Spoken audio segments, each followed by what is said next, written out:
The first blow landed before he finished speaking.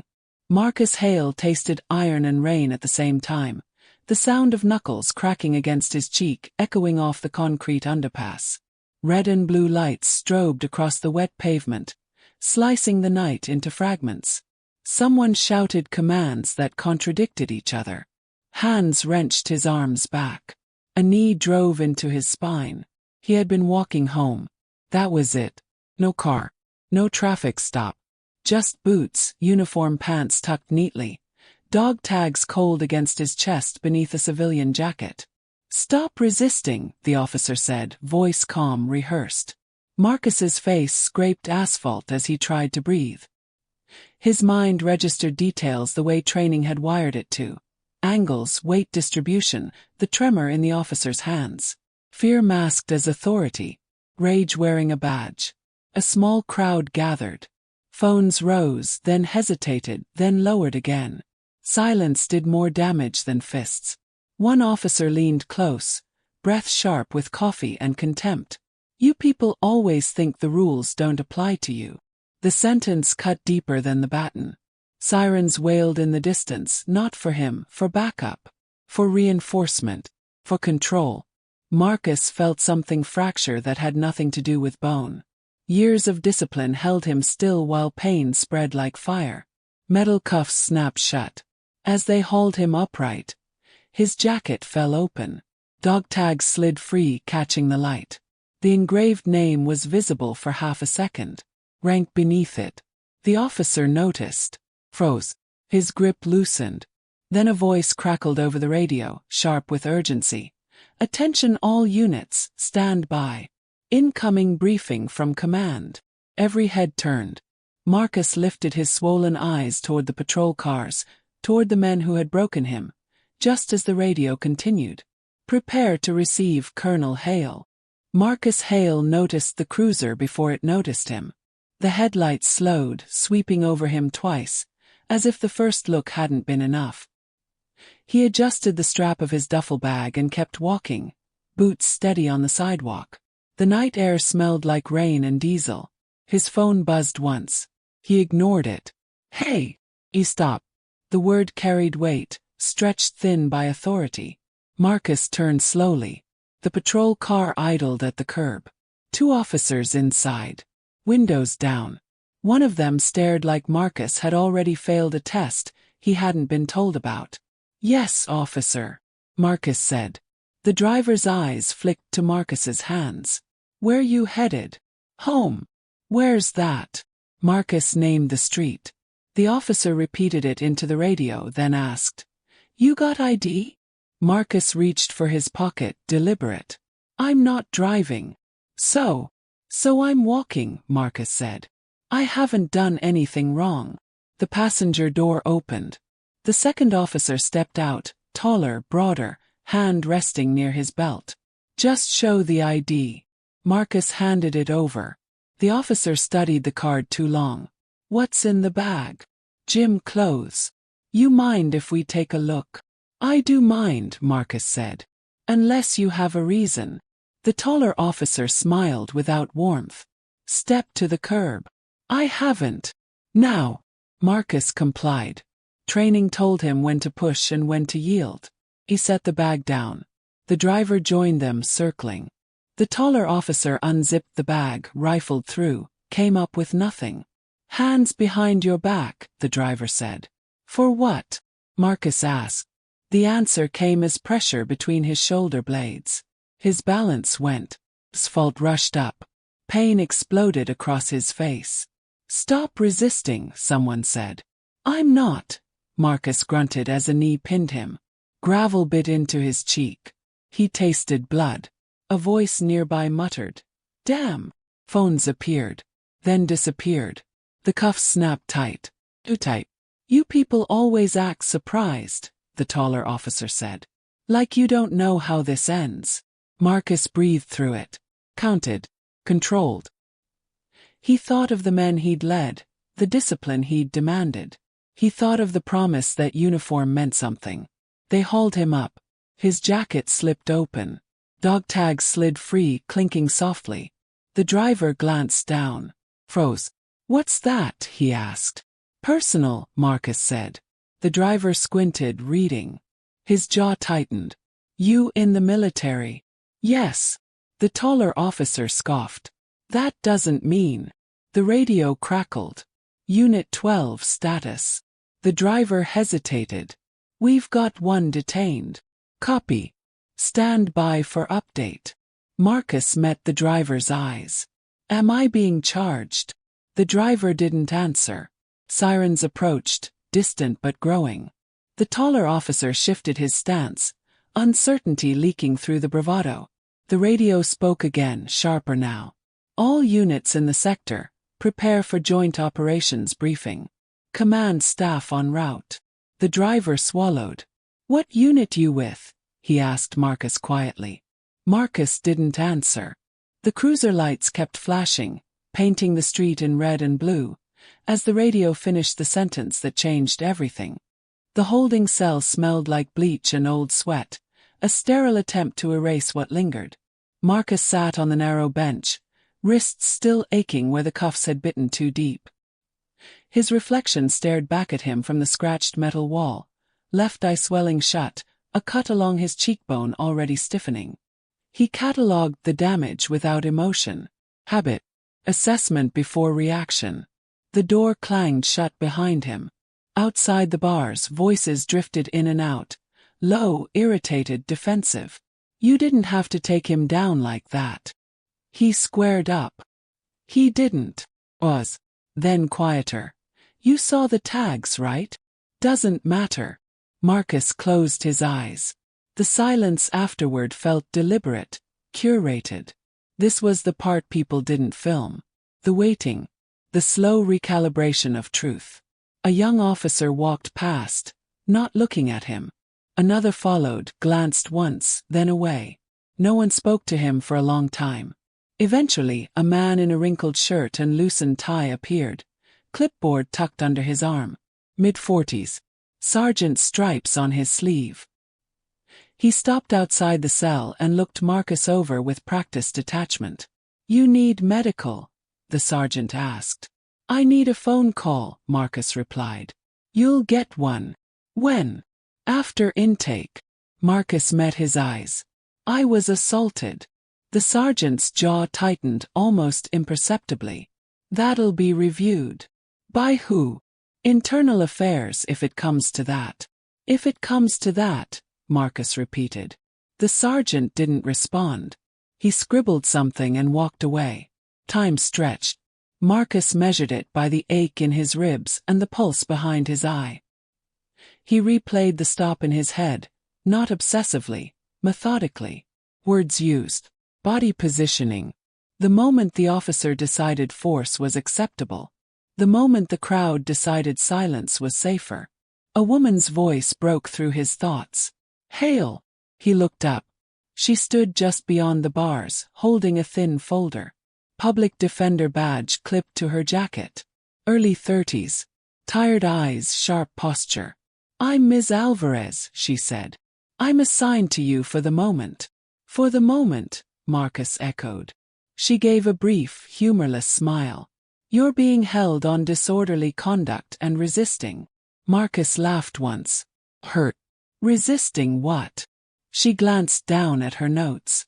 "That's part of the problem. The report isn't clear." "Is the video?" Her eyes flicked up, assessing him. "What video?"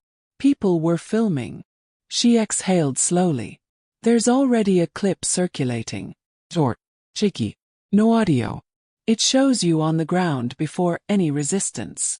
Silence settled between them, heavier than before. "Why am I still here?" Marcus asked. "Because releases take time," she said. "And because no one wants to make a decision too fast." "About what?" "About who you are," she said quietly. Footsteps approached. Two officers stopped near them. Marcus recognized the taller one, the one who had smiled. "She your lawyer?" the officer asked. "For now," Ms. Alvarez said. The officer shrugged. "Good luck with that." Marcus leaned forward, voice low. "What's your name?" The officer smirked. "You don't need it." "No," Marcus said. You need me not to. The smirk faltered. Just for a second. The officer walked away. Ms. Alvarez watched him go. You know something they don't, she said. Marcus didn't answer.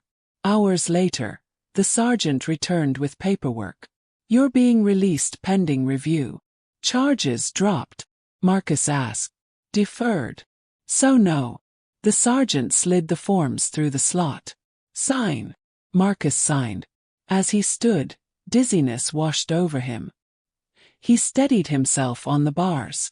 You sure you don't need medical? The sergeant asked again, more carefully this time. I'll handle it, Marcus said. They returned his belongings. Phone, wallet, dog tags. Outside, dawn crept into the sky, pale and indifferent. Ms. Alvarez walked with him to the exit. This won't disappear, she said. The department's already circling the wagons. I know. They'll say procedure, threat perception, split-second decisions. I know, Marcus repeated. She hesitated. If you want to file. I will, Marcus said. But not yet. She nodded. You're not afraid. No, Marcus said. I'm tired. He stepped outside. The air was cool, clean in a way the cell hadn't been. His phone buzzed immediately. Missed calls. Messages. One subject line previewed in bold. Urgent. Joint Operations Briefing Confirmation. He stared at it for a long moment. Inside the building, the officers who had beaten him were writing reports, choosing verbs carefully, shaping a narrative that would protect them. Marcus slipped the phone back into his pocket and walked away from the station, posture straight despite the pain. He knew how institutions worked. He knew how long truth took to surface. And he knew, with a certainty that settled deep in his chest, that when it did, it would not be gentle. The report was finished before the bruises finished blooming. Marcus sat at his kitchen table as morning light crept across the floor, phone balanced between his hands. He read the incident summary twice, then a third time. Each pass made the same thing clearer. The document was clean, calm, and almost elegant in how it erased him. Subject became agitated. Subject failed to comply. Officers applied necessary force. Necessary. The word carried weight without meaning. He set the phone down. His ribs ached when he breathed too deep. He welcomed the pain. It kept him anchored while the rest of the world tried to rewrite itself. A knock sounded at the door. Marcus stood slow, deliberate. When he opened it, his sister Renee stood on the stoop, eyes already wet, phone clenched in her hand. I saw the video, she said. He stepped aside. Come in. She crossed the room, looked at his face, her mouth tightening. They did this to you. Yes. And they're saying you resisted. Yes. She let out a sharp, humorless laugh. Of course they are. Renee paced. People are sharing it. Arguing in the comments like it's a sport. Some say you should have just listened. Marcus leaned against the counter. I did listen. That's not what they mean, she said. They never mean that. His phone buzzed again. Another message. Then another. A group thread he hadn't checked yet. Command staff. Lit up with neutral language and compressed urgency.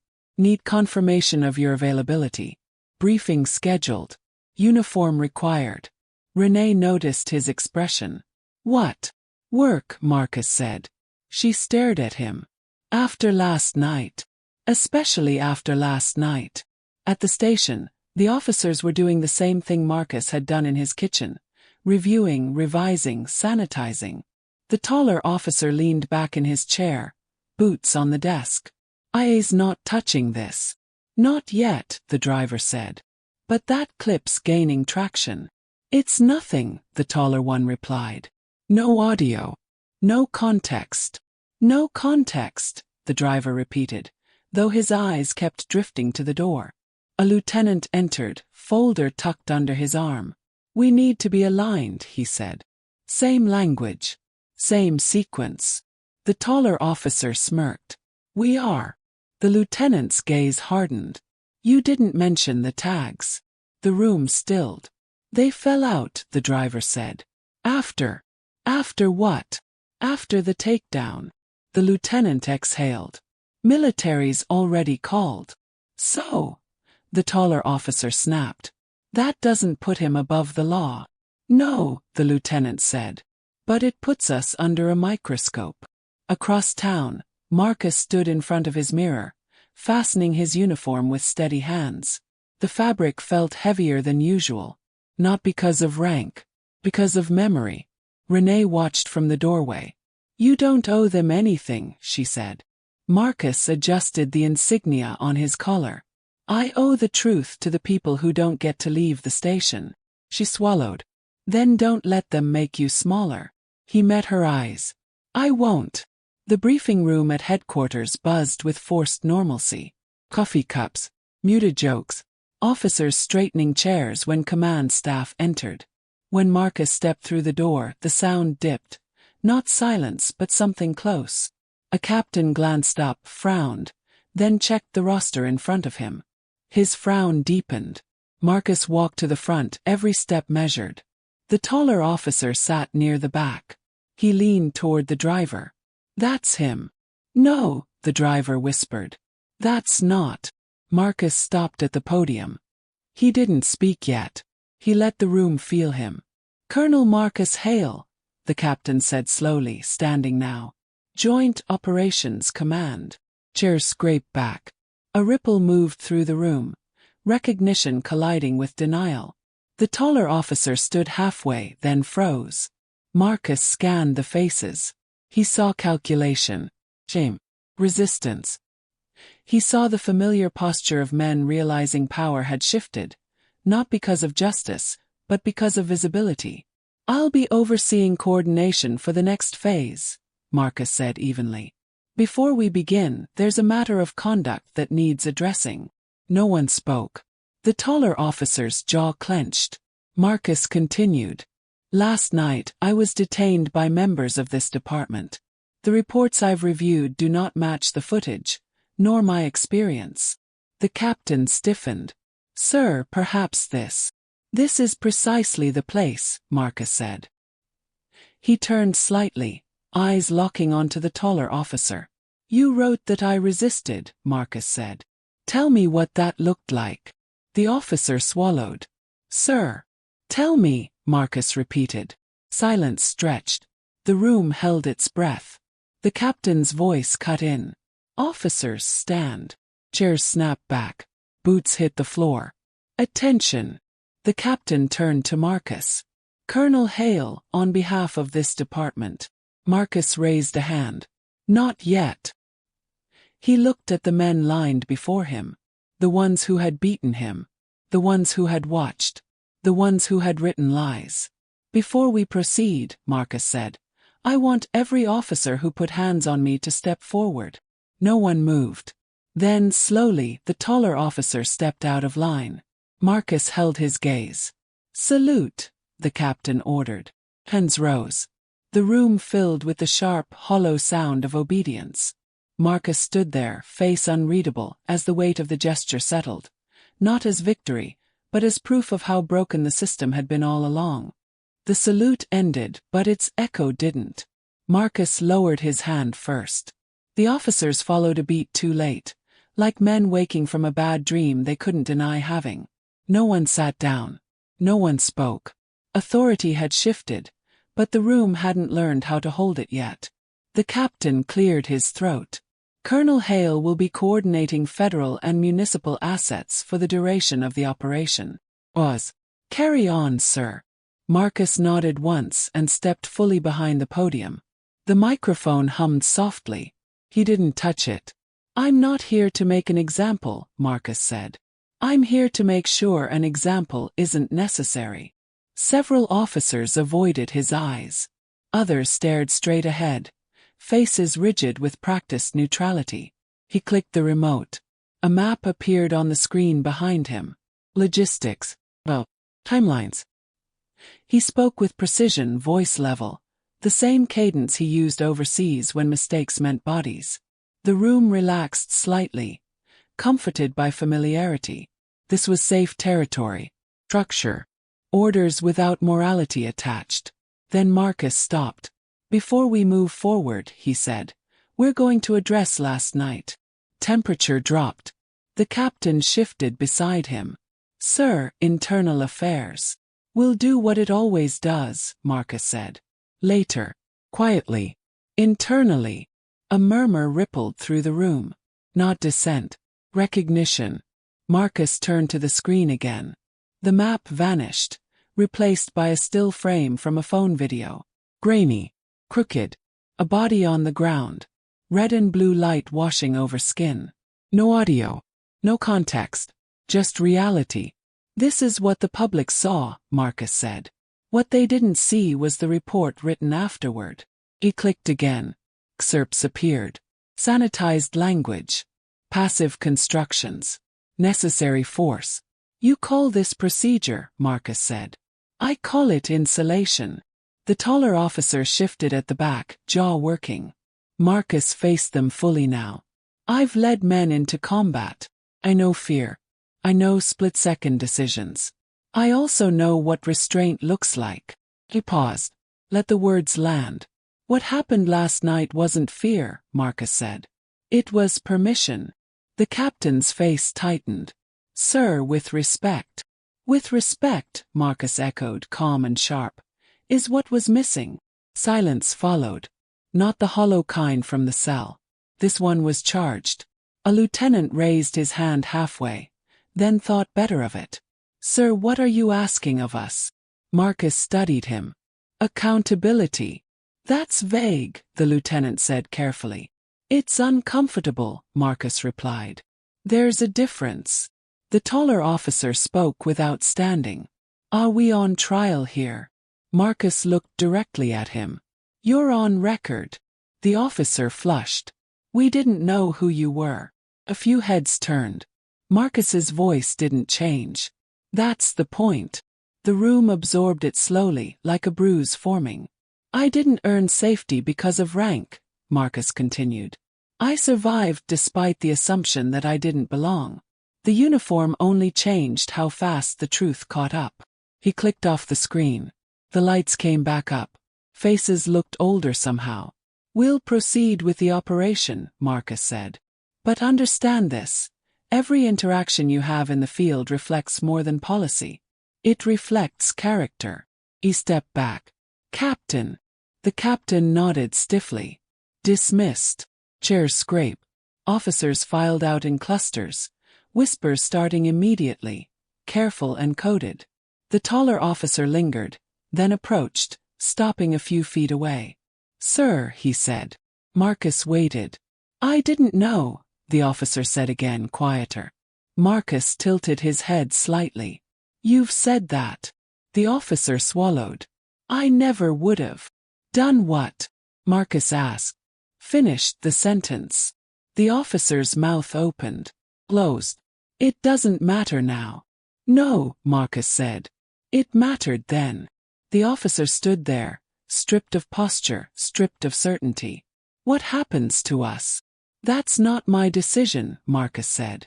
But what happens to me already did. He turned away. Later, alone in the hallway, Marcus leaned briefly against the wall. The adrenaline drained, leaving pain behind. His phone buzzed. A message from Renee. You okay? Marcus typed, erased, then replied. Working. Down the corridor behind closed doors, senior staff debated damage control. Press statements.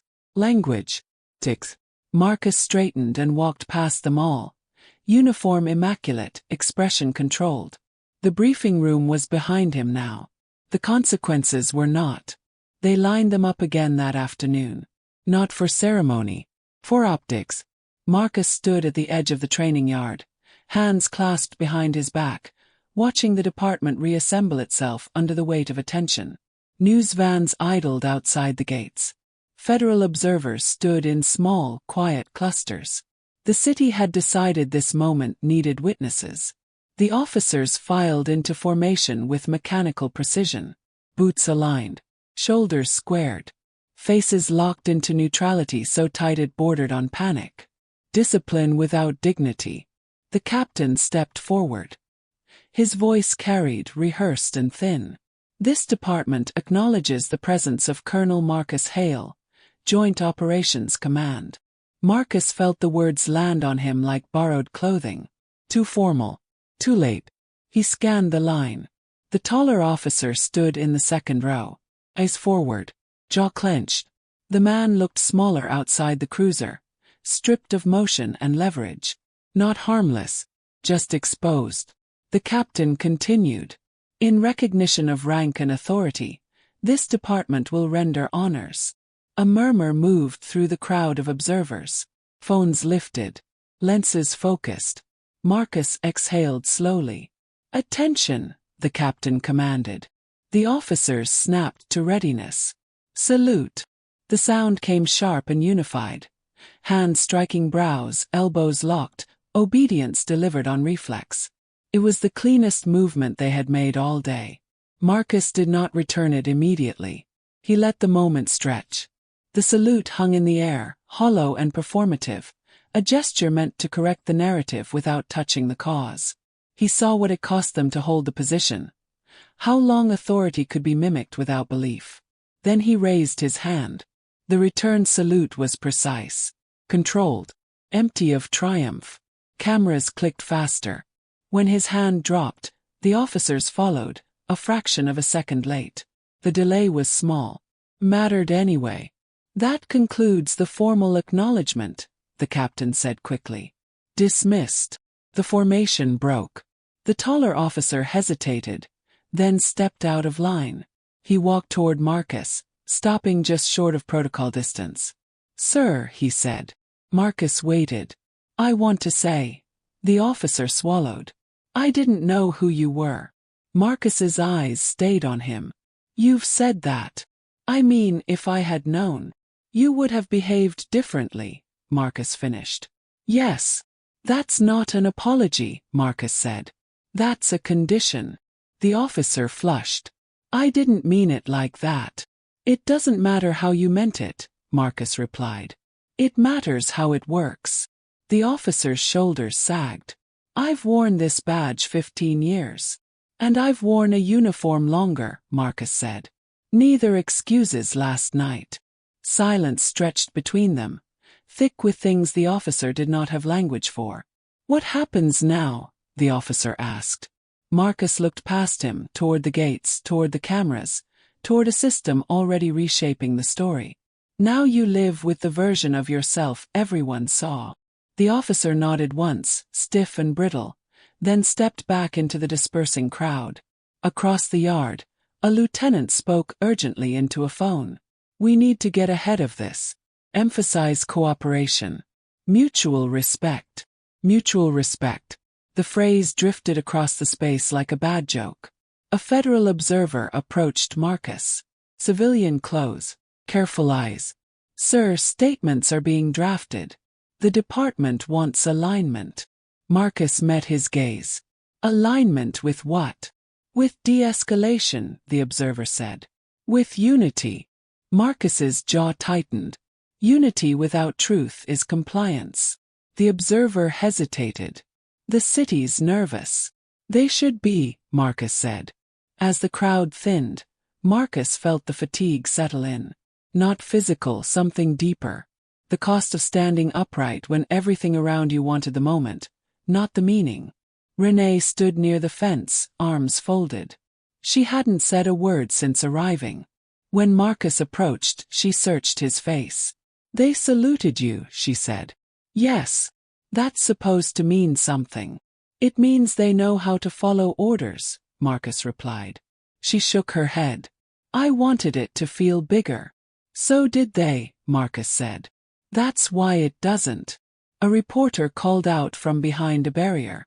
Colonel Hale, how does it feel to be saluted by the officers who arrested you? Marcus turned. Cameras swung toward him. It feels incomplete, he said. The reporter blinked. Can you explain? Marcus held the lens with his eyes. Respect that depends on identity is not respect. It's recognition delayed. The sound of scribbling filled the air. He turned away before the follow-up could come. That night, alone, Marcus removed his uniform carefully, as if it were fragile. He touched the bruises along his ribs, the healing cut on his cheek. Proof that the salute had not erased the night before. The image would circulate for weeks. The officers, hands raised. Marcus, composed. Some would call it justice. Others would call it humiliation. Marcus knew better. It was exposure. And exposure, once begun, never stopped at the surface. The investigation didn't arrive like justice. Arrived like weather. Low. Bureaucratic. Unavoidable once it started moving. Marcus sat in a federal office 2 floors above street level. Hands folded on a polished table that reflected the overhead lights too clearly. Across from him, 3 people reviewed documents they already understood. The room was quiet in the way institutions preferred. No raised voices, no visible anger, just processes grinding forward. Timeline, the woman on the left said. Civilian close. OJ pin. From initial contact to arrest. Marcus spoke evenly. 37 seconds from first command to ground contact. The man beside her raised an eyebrow. That's precise.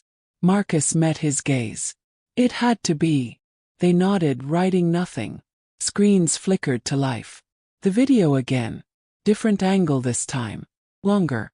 Audio distorted but present. Commands overlapping. The moment force tipped from control into excess. One of the investigators paused the frame. This officer here, she pointed. That's the first strike. Yes. And this one. The escalation. No one asked if Marcus felt humiliated watching it. That wasn't relevant to the file. Outside the building, the city fractured into arguments. Morning radio hosts debated context. Comment sections bloomed with certainty from people who had never been on that pavement, never felt a knee drive breath from their lungs. The department released a statement full of passive verbs and conditional regret. An incident occurred. A review is underway. We are committed to transparency. Renee read it aloud later, sitting on Marcus's couch. They say nothing like professionals. Marcus pressed an ice pack against his ribs. That's the point. People are angry, she said. But they're also tired. That scares me. It should, Marcus replied. Fatigue is how this survives. The officers were placed on administrative leave. Not suspension. Leave. Language mattered. The taller officer cleaned out his locker under supervision. Face tight, movements sharp. A younger cop watched him go, unease flickering behind his eyes.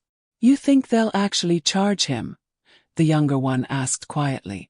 Another officer shrugged. Depends how loud it gets.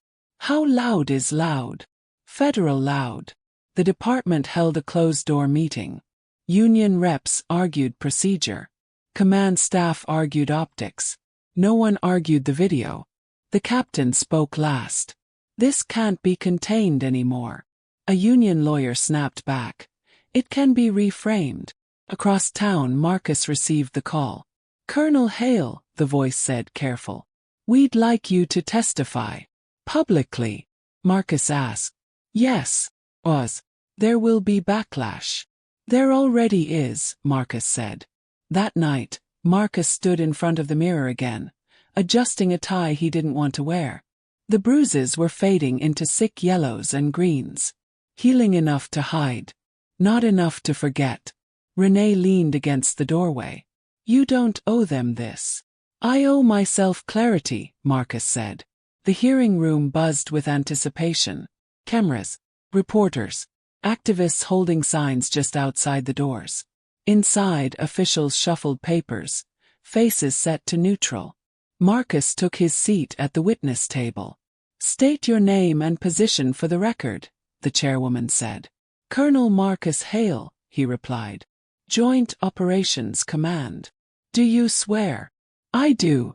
Questions came measured and clean at first. Procedures. Then they shifted. Colonel, one council member asked. Do you believe race played a role in your arrest? Marcus inhaled slowly. Yes. Murmurs rippled through the room. On what basis? Pattern, Marcus said. Language. Speed of escalation. The assumption that I was a threat before I spoke. The council member leaned forward. Couldn't that be explained by officer safety concerns? Marcus held his gaze. Officer safety is not incompatible with restraint. What happened to me wasn't caution. It was certainty. A lawyer for the department stood. Objection, speculative. The chairwoman raised a hand. Overruled. Marcus continued. I've operated in combat zones where restraint saved lives. The officers that night did not lack training. They lacked accountability. The taller officer sat in the back of the room, flanked by counsel. His eyes never left Marcus.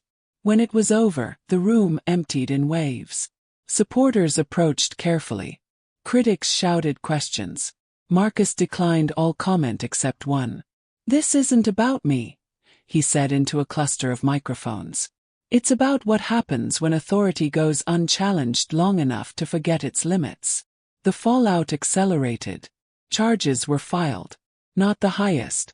Enough to matter. Excessive force. False reporting. The union called it a betrayal. The department promised reform.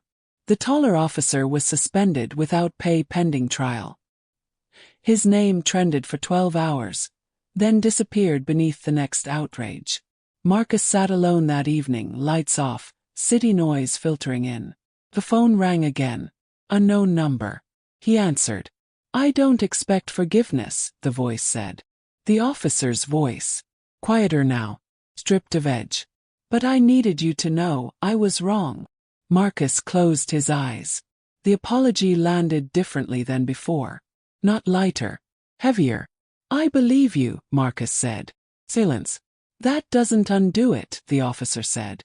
No, Marcus replied. It doesn't. The call ended. Marcus remained where he was, the weight of it pressing in. Justice had begun its slow, grinding turn. Careers were ending. Systems were posturing. And still, he felt the cost settling deeper than headlines could reach.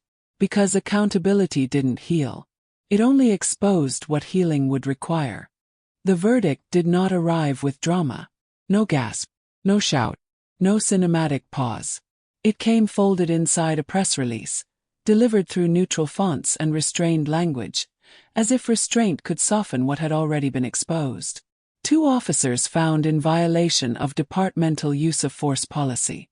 1 officer charged with falsifying an official report. Sentencing pending. Marcus read it once. Then again. He felt nothing at first. Not relief. Not anger. Just a quiet confirmation that something irreversible had occurred.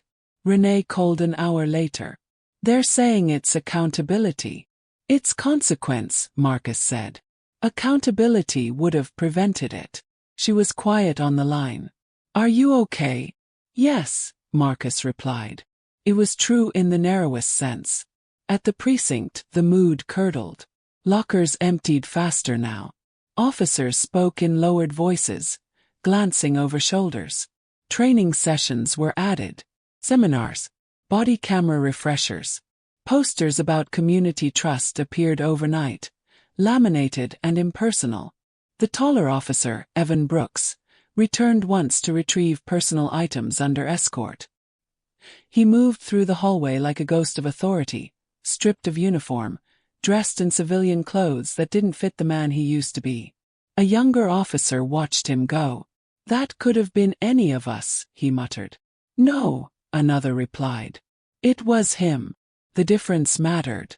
Evan's trial was brief. The evidence was not. Video. Testimony. The report dissected line by line until its contradictions stood naked in open court. Evan's attorney argued stress. Split seconds. Career pressure. The jury listened, then returned with a verdict that landed exactly where the facts pointed. Guilty. Evan did not look at Marcus when the word was read. Sentencing followed weeks later. Reduced rank. Termination. Probation. No prison. Enough to mark him. Not enough to erase what he had done.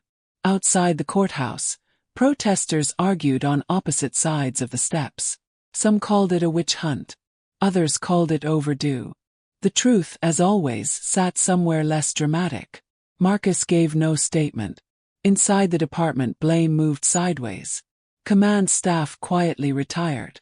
A lieutenant transferred. The union hardened its tone. Officers spoke openly now. Not always with understanding, but with fear. "Everything's a risk now," one complained in the locker room. "You hesitate, you're dead. You act, you're charged." An older officer replied, "That's not new. What's new is the camera believing someone else." Across town, Marcus stood in a different room. This one quieter, lined with flags and photographs of people whose names never trended. A small group of junior officers sat before him. Mandatory session. No cameras. Marcus did not stand at a podium. He sat. "I'm not here to lecture," he said. "I'm here because silence teaches faster than speeches." They shifted, uncomfortable. "One of you will face a moment where fear and assumption collide," Marcus continued. "You'll tell yourself it's instinct, or policy, or experience." He paused. "What you choose in that moment will follow you longer than any commendation." Hand went up. "Sir, how do we know when we're crossing the line?" Marcus met the officer's eyes.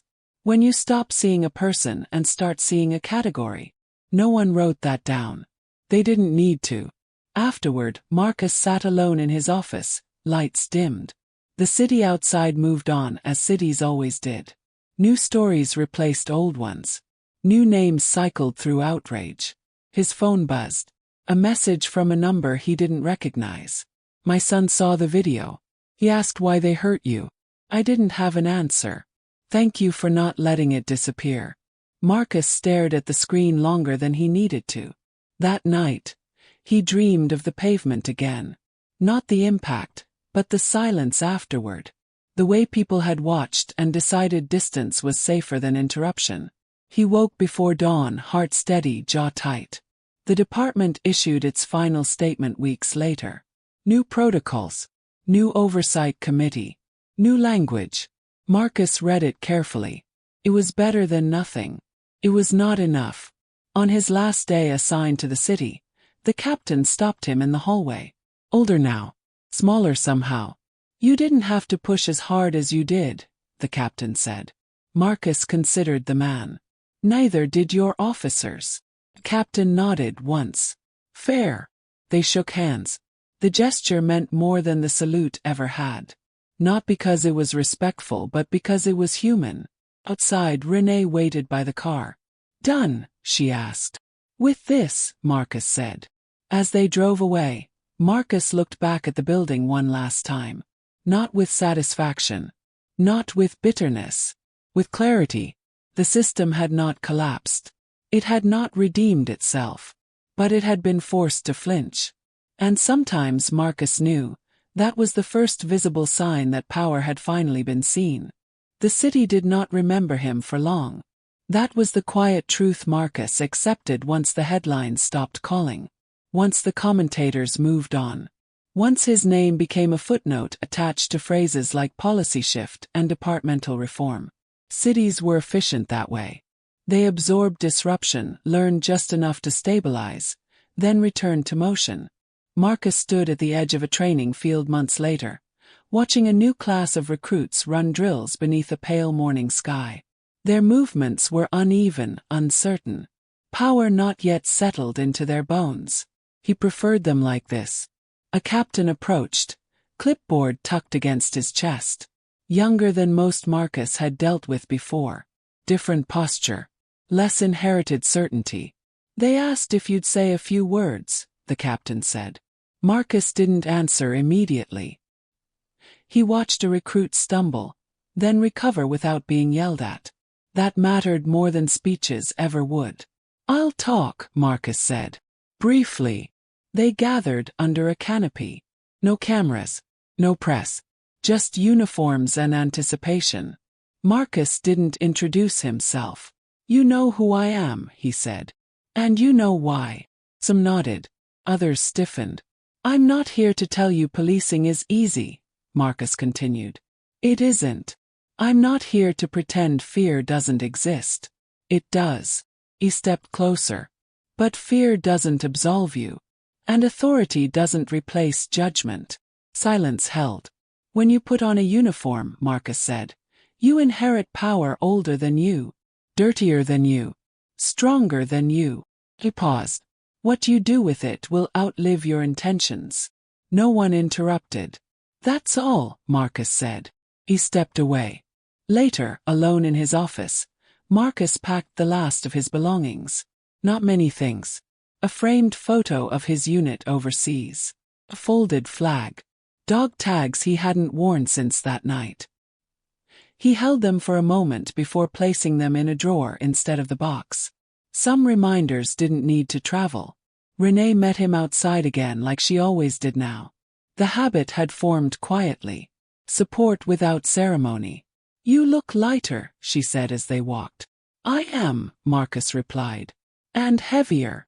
She smiled faintly. That tracks. They drove without music.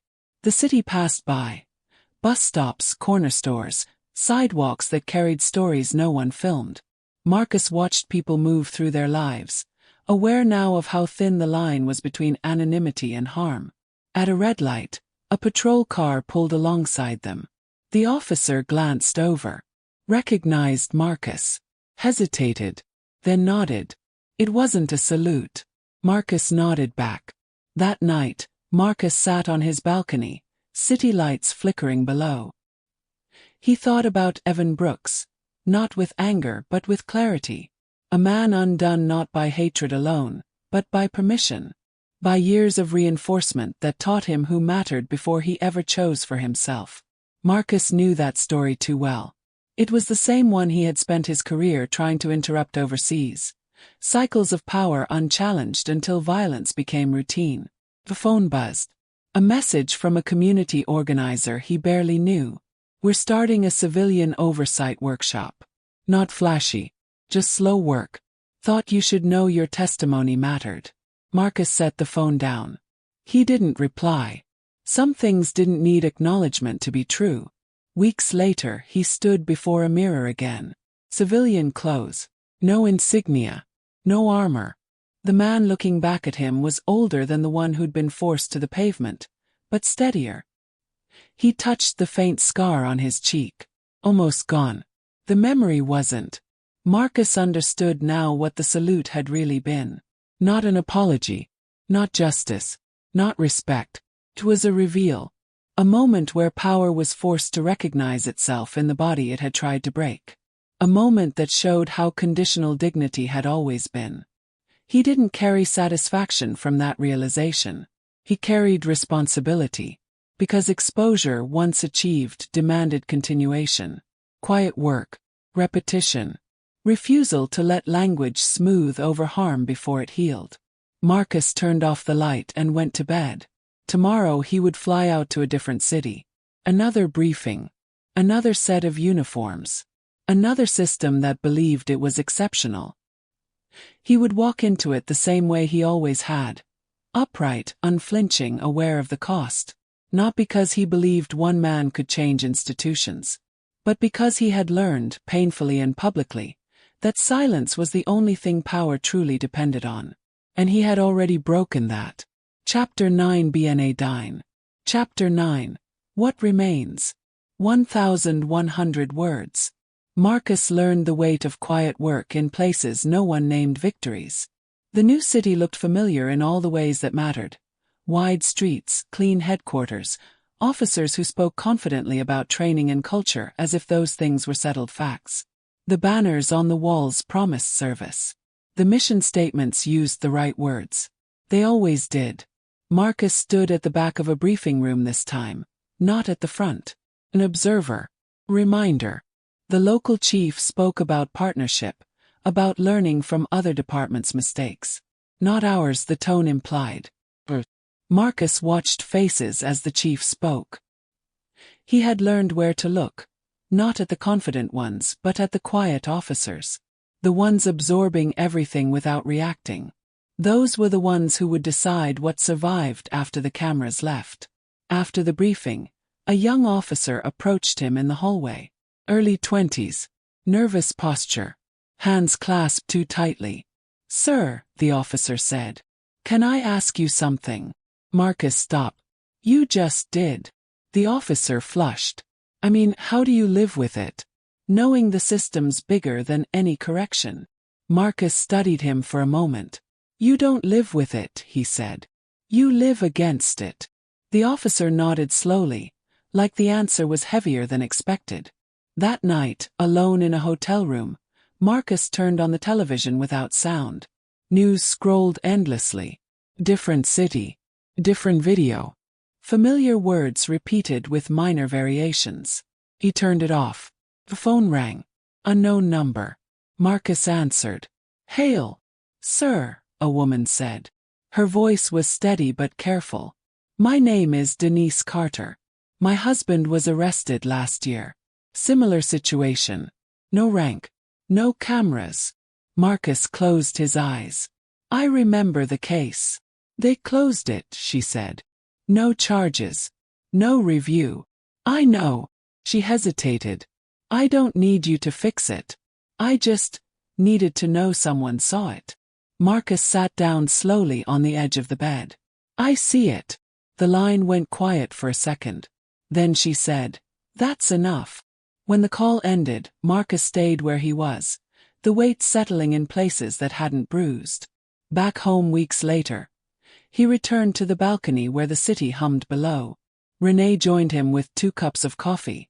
"You look tired again," she said. "I am," Marcus replied. "But not lost." She leaned against the railing. "People still talk about the salute." He smiled faintly. "They always will. They think that was the moment everything changed." Marcus shook his head. "It was the moment everything became visible." Renee watched the street. "Do you ever wish you hadn't walked home that night?" Marcus didn't answer right away. "Yes," he said finally. "And no." She waited. "I wish it hadn't cost what it did," he continued. "But I don't wish the truth back into silence." Below them, a police cruiser rolled past slowly. Just another car. Just another night. Marcus thought of Evan Brooks again. Not with anger, not even with judgment. With clarity sharpened by distance. A man raised inside a system that rewarded certainty and punished doubt. A man who learned too late that power borrowed without reflection always came due. Marcus didn't absolve him. He understood him. Understanding, he had learned, was not forgiveness. It was preparation. Months later, Marcus received an invitation. Not official, not public. A closed-door session with a group of city council members and oversight volunteers. No press. No statements. He attended. They sat around a scratched table, mismatched chairs pulled close. People spoke without polish. Without defensiveness. One woman said, "We don't know how to keep this from fading." Marcus answered honestly, "You won't." They looked at him. "You don't preserve change by freezing it," Marcus said. "You preserve it by repeating it. Again and again. Even when no one's watching." A man across the table asked, "And if it still fails?" Marcus didn't hesitate. "Then you repeat it anyway." When he left, the city felt smaller. Not safer. Not healed. But awake. On his final night before another assignment, Marcus stood in front of the mirror one last time. No uniform. No insignia. Just a man shaped by responsibility he never asked for but refused to abandon. He touched the place on his wrist where the cuffs had bitten. The mark was gone. The memory was not. Marcus understood something now that no training manual had ever taught him. Justice was not an event. It was pressure. Applied consistently. By people willing to be remembered only briefly. He turned off the light. Tomorrow, another system would test itself against his presence. Another set of officers would decide what they believed authority allowed. Marcus would walk into that space the same way he always did. Not expecting salutes. Not seeking vindication. Only refusing silence. Because what remained after everything else faded, the headlines, the outrage, the ceremony, was the simplest truth he carried forward. Power never changed on its own. It only changed when someone stood where it didn't expect resistance to be. Marcus stopped counting cities after the fifth one. They blurred together. Briefing rooms with identical screens, chiefs with rehearsed humility, officers who swore this department is different. He listened without interrupting. He had learned that people revealed more when they believed they were being believed. The pattern never changed. What changed was how quickly he recognized it. On his final assignment before stepping back from active command, Marcus stood outside a municipal building just after sunset. The glass reflected his image faintly, layered over the city behind him. Older now, quieter, sharper in ways that didn't show. Inside, a community forum was ending. Folding chairs scraped. People gathered coats and children and unfinished sentences. This was not a televised moment. No banners. No slogans. A man approached Marcus near the door. Middle-aged, calloused hands. Construction boots still dusted white. "You're the colonel," the man said. Marcus nodded. "My nephew was stopped last year," the man continued. "Nothing happened. No report. No video." "I'm sorry," Marcus said. The man shook his head. "I'm not asking for that. I just wanted you to know. When they saw what happened to you, they hesitated the next time." Marcus absorbed that slowly. "Hesitation isn't justice," the man said. "But it's something." "Yes," Marcus replied. "It is." Outside, the night air carried traffic noise and distant sirens. Ordinary sounds, stripped of symbolism. Renee waited by the car again, arms folded against the cold. "Last one?" she asked. "Last for now," Marcus said. They drove without urgency. No destination beyond home. Weeks later, Marcus submitted his transition paperwork. No ceremony. No farewell speech. His superiors thanked him for service rendered. Impact noted, lessons learned. Language tidy enough to fit into archives. On his final day, he walked through headquarters one last time. Officers nodded. Some saluted out of habit, then stopped themselves embarrassed. Marcus waved it off. At the exit, a young officer stood uncertainly, blocking his path just long enough to matter. "Sir," the officer said. "I was on patrol the night after everything." Marcus waited. "We got a call," the officer continued. "Guy walking home. Fit the description." We slowed down. He swallowed. "I remembered the video. I remembered you." Marcus said nothing. "So we talked," the officer said. "Asked questions. Let him go." He let out a breath he'd been holding. "I just wanted you to know." Marcus nodded once. "I do." That night, Marcus returned to the balcony for the last time before moving. The city stretched below, indifferent and alive. He no longer felt responsible for all of it, just for his place within it. He thought of the salute again, not as an image but as a lesson. The salute had been obedience, not respect. A reflex stripped of reflection. It had revealed the fragility of authority that depended on hierarchy instead of humanity. What lasted was not that moment. What lasted were the pauses afterward. The hesitation at traffic stops. The second look before escalation. The quiet recalibration no one filmed. Those things never trended. Renee joined him, handing over a folded newspaper. A small article buried near the middle. No photo. City Council approves Independent Review Board expansion. Marcus read it once. "That because of you?" Renee asked. Marcus shook his head. "Because of pressure." She smiled. "Same thing." He didn't correct her. Months later, Marcus spoke at a small academy far from any coast. No press. No fanfare.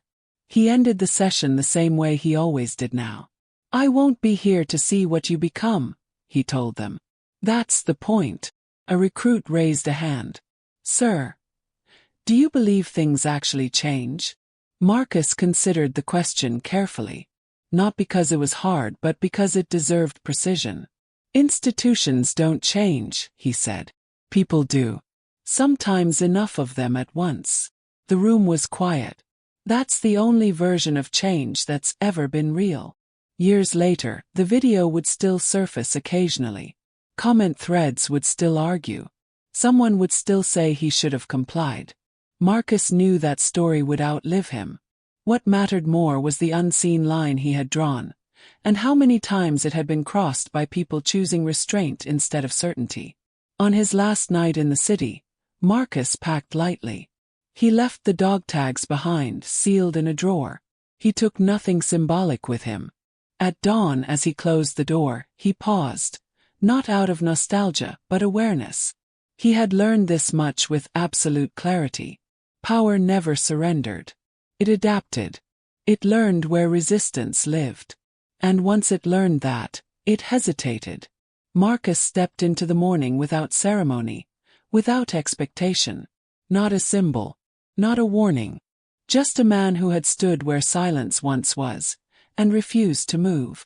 That line remained. Invisible. Uncelebrated. Unyielding. And that, Marcus knew, was the only ending that ever held. Marcus stopped counting cities after the fifth one. They blurred together. Briefing rooms with identical screens, chiefs with rehearsed humility, officers who swore this department is different. He listened without interrupting. He had learned that people revealed more when they believed they were being believed. The pattern never changed. What changed was how quickly he recognized it. On his final assignment before stepping back from active command, Marcus stood outside a municipal building just after sunset. The glass reflected his image faintly, layered over the city behind him. Older now, quieter, sharper in ways that didn't show. Inside, a community forum was ending. Folding chairs scraped. People gathered coats and children and unfinished sentences. This was not a televised moment. No banners. No slogans. A man approached Marcus near the door. Middle-aged, calloused hands. Construction boots still dusted white. "You're the colonel," the man said. Marcus nodded. "My nephew was stopped last year," the man continued. "Nothing happened. No report. No video." "I'm sorry," Marcus said. The man shook his head. "I'm not asking for that. I just wanted you to know. When they saw what happened to you, they hesitated the next time." Marcus absorbed that slowly. "Hesitation isn't justice," the man said. "But it's something." "Yes," Marcus replied. "It is." Outside, the night air carried traffic noise and distant sirens. Ordinary sounds, stripped of symbolism. Renee waited by the car again, arms folded against the cold. "Last one?" she asked. "Last for now," Marcus said. They drove without urgency. No destination beyond home. Weeks later, Marcus submitted his transition paperwork. No ceremony. No farewell speech. His superiors thanked him for service rendered. Impact noted, lessons learned. Language tidy enough to fit into archives. On his final day, he walked through headquarters one last time. Officers nodded. Some saluted out of habit, then stopped themselves embarrassed. Marcus waved it off. At the exit, a young officer stood uncertainly, blocking his path just long enough to matter. "Sir," the officer said. "I was on patrol the night after everything." Marcus waited. "We got a call," the officer continued. "Guy walking home. Fit the description." We slowed down. He swallowed. "I remembered the video. I remembered you." Marcus said nothing. "So we talked," the officer said. "Asked questions. Let him go." He let out a breath he'd been holding. "I just wanted you to know." Marcus nodded once. "I do." That night, Marcus returned to the balcony for the last time before moving. The city stretched below, indifferent and alive. He no longer felt responsible for all of it, just for his place within it. He thought of the salute again, not as an image but as a lesson. The salute had been obedience, not respect. A reflex stripped of reflection. It had revealed the fragility of authority that depended on hierarchy instead of humanity. What lasted was not that moment. What lasted were the pauses afterward. The hesitation at traffic stops. The second look before escalation. The quiet recalibration no one filmed. Those things never trended. Renee joined him, handing over a folded newspaper. A small article buried near the middle. No photo. City Council approves Independent Review Board expansion. Marcus read it once. That because of you? Renee asked. Marcus shook his head. Because of pressure. She smiled. Same thing. He didn't correct her. Months later, Marcus spoke at a small academy far from any coast. No press. No fanfare. He ended the session the same way he always did now. I won't be here to see what you become, he told them. That's the point. A recruit raised a hand. Sir, do you believe things actually change? Marcus considered the question carefully. Not because it was hard but because it deserved precision. Institutions don't change, he said. People do. Sometimes enough of them at once. The room was quiet. That's the only version of change that's ever been real. Years later, the video would still surface occasionally. Comment threads would still argue. Someone would still say he should have complied. Marcus knew that story would outlive him. What mattered more was the unseen line he had drawn, and how many times it had been crossed by people choosing restraint instead of certainty.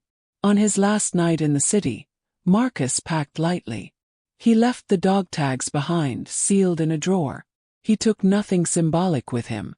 At dawn, as he closed the door, he paused, not out of nostalgia but awareness. He had learned this much with absolute clarity. Power never surrendered. It adapted. It learned where resistance lived. And once it learned that, it hesitated.